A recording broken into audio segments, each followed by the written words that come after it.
walloo koo biyya xiiqii bar biyya oromummaan faayaa biyya gootattii jabduu biyya akkoo manooyyee biyya baadittii maayaa.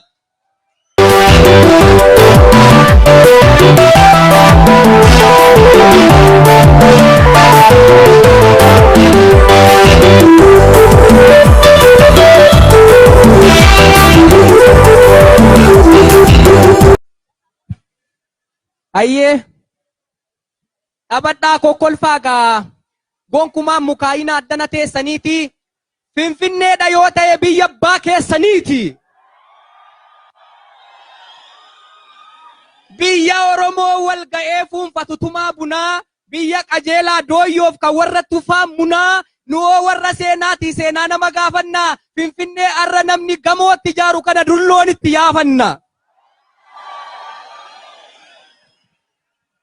Kaazaanchis Boolee Maaltisee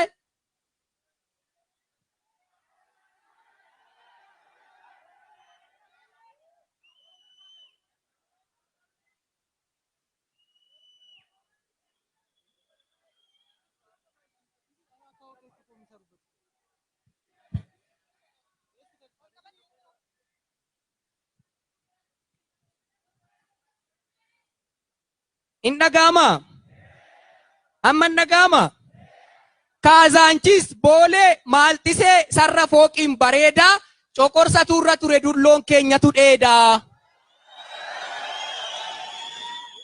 Finfinneen inni durii orri qabbanaa jedhee saawwan isaatti dhiffata. Finfinneen inni ammaa immoo filoo waan qoricha jedhee qaama isaatti dhiqata.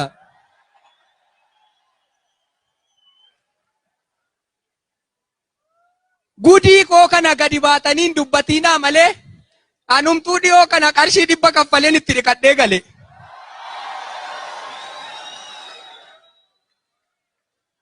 Nama wayii tokkotu kaleessa guyyaa saafaa bilbilee sanbata lafa nagaa dubbiidhaan natti duule. Ani akkuma koo duraatti dursa waan hundumaayyuu nagaa gaafachuun fedhe inni immoo sagalee qallifatee irraftaabbee naan jedhe. Achumaan xiqqoo yaadee aariin mataa na lixee callisee dhaggeeffadhee ergan obsa koo fixee deebii armaan gadii kanan gaaffii isaadhaaf qilite. Aha otuu dagaleen ijaariin in ijaarraaree hiiroo naaf hin galle dubbiin kee maal jechuu feete dhiiroo. Aha lafti alkanoo miti isayyuu guyyaa saafaa qottee naaf haramtamoo maal geessifadheen rafaa.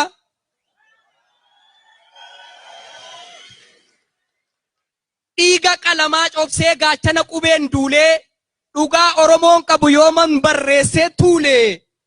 Yooman dhaloota boorii fi dhangaa seenaa bilcheesse yooman walaloo kootiin gaara dirreen qixxeesse.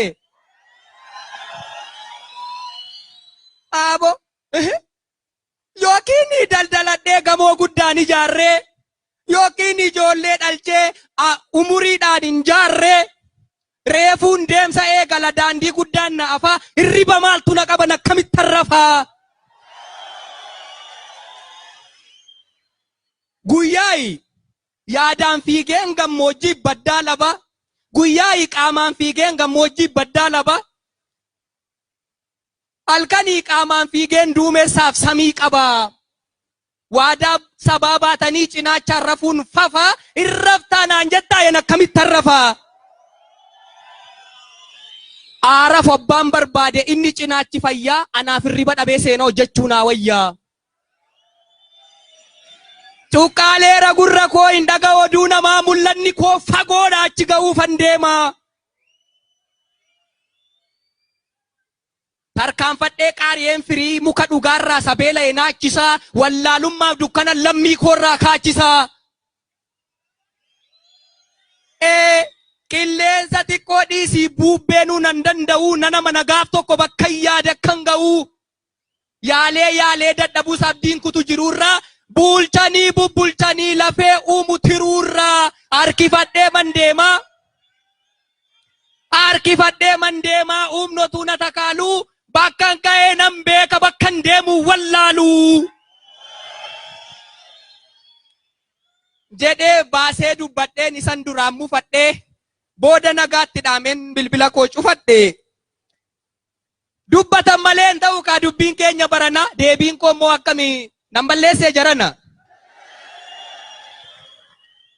Aha mucaan kun har'a maal ta'ee nagaallee nun gaafatu jettanii nurgufiinaa ceeku an nagaan irraanfanne nagaa irraanfadhee hin beeku.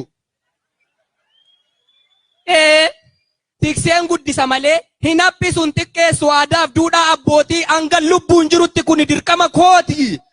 Akkam jirtu yaa lammi. Akkam jirtu yaa lammi akkam jirtu yaa firaa. Silasi kan du'eetu bada malee kan jiruuf abdiin jira.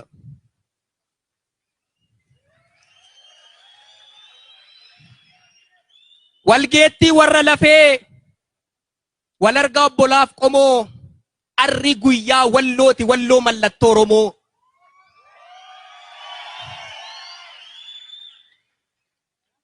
Xiiqiidhaan kanas dhuftan waamicha dhageessanii baga jaawwala garree baga dana geessanii. Wayyoo yaa warra lubbuun hin jirree yaa warra dachee seentanii yaa warra boolla buutanii walloon Finfinnee gubbaatti akkas kabajamuu isaa warri hin argiin duutan. Yaa gootota Oromoo yaa sabboontota sabaa takkaadhuma kaatanii yoo nu laaltan maal qaba. Gootittii Makadallaa warqee koo yaa warqituu takkaadhuma ol kaatee asitti nun argitu. Otuman gadi nu qabanii otuma nu micciiranii ijoolleen kee guddannee seenaa kee dhokate sana bakka hundumtuu dhaga'u Finfinneetti dubbanne. Kayya qasaanutti mi warqituu warqee namaa. Xiyyiitii dhuge kan jedhan sun xiyyiitiin bishaan ture akkamittiin dhugama.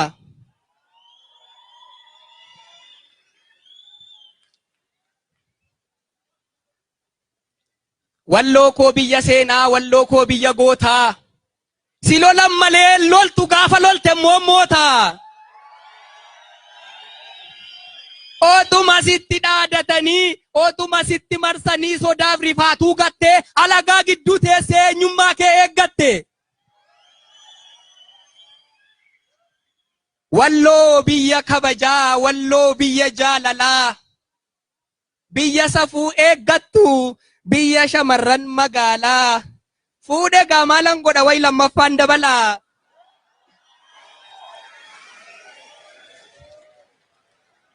Fuudhe gaamaalan godha way lammaffaan dabalaa otuun hin fuune ta'e har'a bareedduu walloo tokko buddeen manatti gala.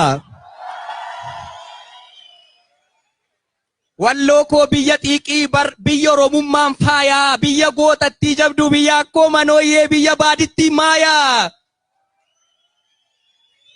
Hangam yoo dheeratellee dhugaa mul'isa barrii baadittii maayaa keenya yoodit gudit jedhanii maqaa jijjiiran jarrii.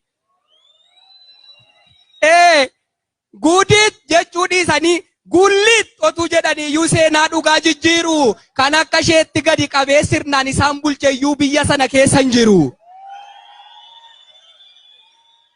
Gootummaaf Oromummaadhaan adaawii shishim gootee walloo qofa seetuu Sintigiraay amma Gondoritti waggaa 40 moote. Kan seenaa hojjetanii darban gootonni walloo kumaa. Eenyuun hin maqaadhaa eenyuun waamnan naadhuma. Kan diinni jaan agartee ofumaa boolla lixxu walloo koo biyya gootaa biyya balaa Zallaqaa qilxu. Balaa ilma walloo Oromiyyuu keenya se'ee waggoota meeqaatamaaf ittiin geeraraa ba'e. Kan walloon hin qabne maali?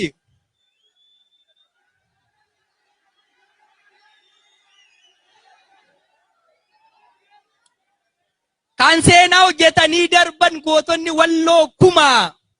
Eenyuun hin maqaadhaa eenyuun waamnan naadhuma. Kan diinni jaan agartee ofumaa boolla lixxu. Walloo koo biyya gootaa biyya balaa Zallaqaa qilxu.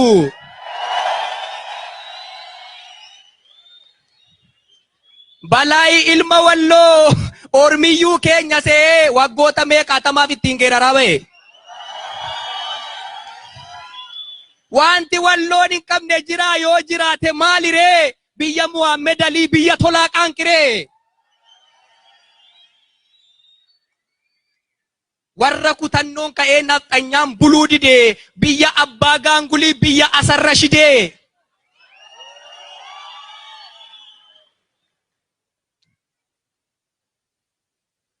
Wanti walloon hin qabne maali ree? Gaafa dukkanaa'eeyyuu walloon hin qabne hin kunne abdii ayyuus yoo barbaaddan immoo abbaa jabanoo qabdi. Kan dubbatamee dhumne seenaa walloo barkaarra biyyaa fi qe'ee gooticha Waadaayi Baabboo jaarra. Waadaayi Baabboo korma hin fudhanne ajaja ormaa. Idda mataa kaafatee xiiqii lapheerraa fidee Minilik nafxanyichaaf takkaayyuu buluu dide.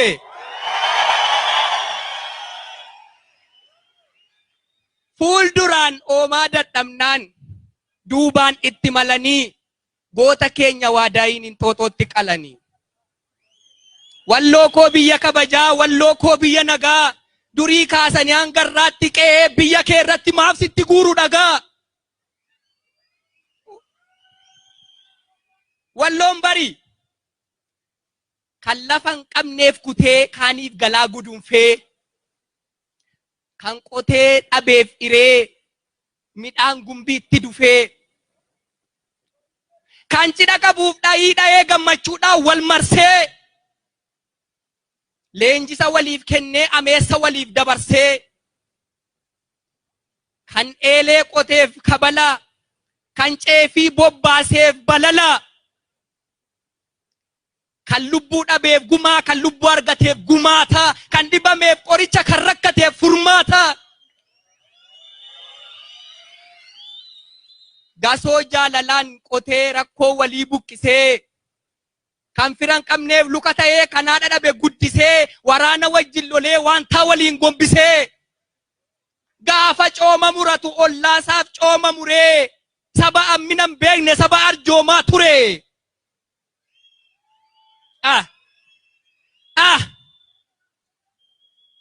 Way mataa baata malee ofii yaadaaree mormii.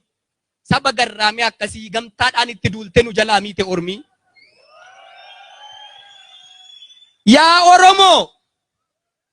Yaa Oromoo! Dubbiin tokkummaa keenyaa dubbii taajjabaa taati. Walloo wajjin dhaabachuun dirqama namummaati. Dubbiin tokkummaa keenyaa dubbii taajjabaa taati. Walloo wajjin dhaabachuun dirqama namummaati. Eeboon maal nurraa dhoowwa gaafa gaachanni kufe, wanti karaa walloo dhufe ija keenyatti dhufe. Nutoo warra seenaatii seenaa nama gaafannaa, dammaqaa qeerroof qarreen walloo bira dhaabannaa. Furmaata nurka jiru maaliif fagoo joorsinaa? Dawaaf qoricha taanee madaa walloo qoorsinaa. Galatooma.